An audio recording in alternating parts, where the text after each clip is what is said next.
Hello అండి, good evening అందరికీ. అందరూ ఎలా ఉన్నారు? నేను చాలా బాగున్నాను. మీరు కూడా ఎలా ఉన్నారో కామెంట్ సెక్షన్లో కామెంట్ చేయండి. సో ఈరోజు నుంచి మనం కౌంట్ చేసుకుంటే ఎంటీఎస్ ఎగ్జామ్కి 15 డేస్ మాత్రమే ఉంది. సో ఈసారి మాత్రం ఎగ్జామ్ అనేది కొంచెం టెన్షన్గానే ఉందన్నమాట. ప్రతిసారి ఏంటంటే ఏ రీజియన్ వాళ్ళకి ఎగ్జామ్స్ అయ్యేవి, కానీ ఇప్పుడు అలా కాదు, మొత్తం అన్ని రీజియన్స్ కలిపి ఒకటేసారనమాట. సో హవాల్దార్ ప్లస్ ఎంటీఎస్, సిబిఐఎన్ అవన్నీ మూడు కూడా కలిసి ఒకేసారి పెడుతున్నారు. సో అందుకనేసి ఏంటంటే ఎవరికి ఎప్పుడు ఏ డేట్ వస్తుంది అనేది తెలియదు, కానీ ఎగ్జామ్ డేట్ అయితే మాత్రం September 30 to November 14 వరకు జరుగుతాయండి. రీజనల్ ప్రకారం మనకి ఎవరికి ఎప్పుడు వస్తుంది అనేది ఎవరిది వాళ్ళకి 1 వీక్ ముందు అడ్మిట్ కార్డ్ అనేది రిలీజ్ అవుతుంది అనమాట. సో అది కొంచెం టెన్షన్గా ఉందన్నమాట. ఎందుకంటే ఇంకా ఎప్పుడో నవంబర్లో అనుకున్న ఎగ్జామ్స్ ఇప్పటి నుంచే స్టార్ట్ ఈ మంత్ September 30 నుంచే స్టార్ట్ అవుతున్నాయి అంటే కొంచెం టెన్షన్గా ఉందన్నమాట. అసలు ఎక్స్పెక్ట్ చేయలేదు. ప్రతిసారి కూడా మనకి ఎగ్జామ్ డేట్ అనేది తెలిసేది, ముందు నుంచి ప్రిపేర్ అవుతూ ఉండేవాళ్ళం, మంచిగా ఎగ్జామ్ టైంకి ఎగ్జామ్ రాసేవాళ్ళం కదా. కానీ ఈసారి అట్లా కాదనమాట. ఇప్పటి నుంచి ఒక ప్లాన్ ప్రకారం చదివితేనే మనం అనుకున్నదంతా కూడా కంప్లీట్ చేయగలం అన్నమాట. సో అందుకనేసి నాకైతే ఫుల్ కన్ఫ్యూజన్లో ఉన్నాను. అసలు ఎప్పుడు ఏ టాపిక్ స్టార్ట్ చేయాలనేది అసలు అర్థం కావట్లేదు. అది కొంచెం అది కొంచెం స్టార్ట్ చేస్తున్నాను అనమాట. సో అన్నీ కూడా కొంచెంగా ఇప్పటికైతే కొంచెం కవర్ చేశాను. సో నేనైతే ఇన్ని తిప్పలు పడుతున్నానండి మొత్తానికైతే కవర్ చేయడానికి. ఈసారి ఇట్లా జరుగుతుంది అని అస్సలు ఎక్స్పెక్ట్ చేయలేదు. కాకపోతే నాకు ప్లస్ పాయింట్ ఏంటంటే నేను ముందు నుంచి ప్రిపేర్ అవుతున్నది నాకు కొంచెం ప్లస్ అయిందనమాట.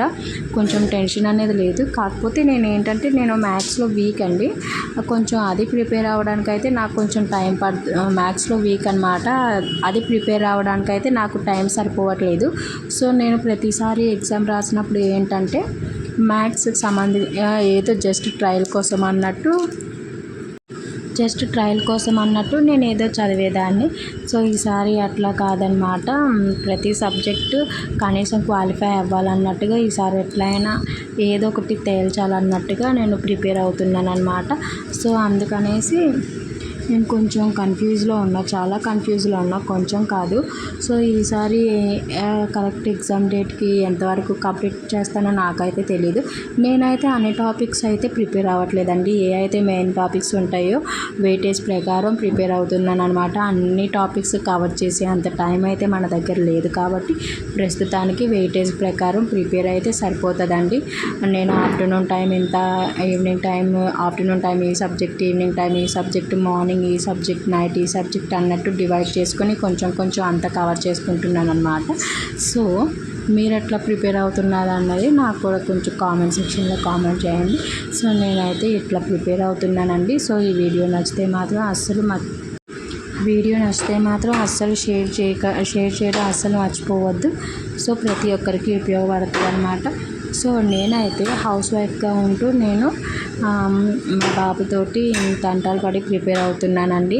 నాలా చాలామంది ప్రిపేర్ అవుతూ ఉంటారు కదా. సో వాళ్ళకు కూడా ఆల్ ది బెస్ట్ అండి. ప్రతి ఒక్కరికి కూడా ఆల్ ది బెస్ట్.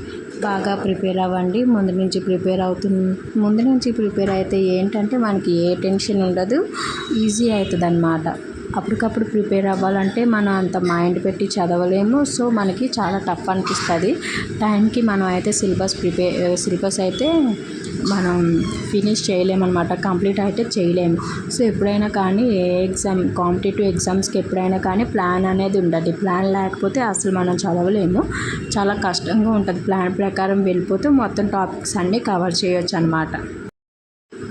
సో నా ప్రిపరేషన్ అయితే ఇట్లా ఉందండి. మరి మీరు ఎట్లా ప్రిపేర్ అవుతున్నారు అనేది వీడియోస్లో తెలియజేయండి. సో నా వీడియో నచ్చితే మాత్రం లైక్, షేర్, సబ్స్క్రైబ్, కామెంట్ చేయడం అస్సలు మర్చిపోవద్దు.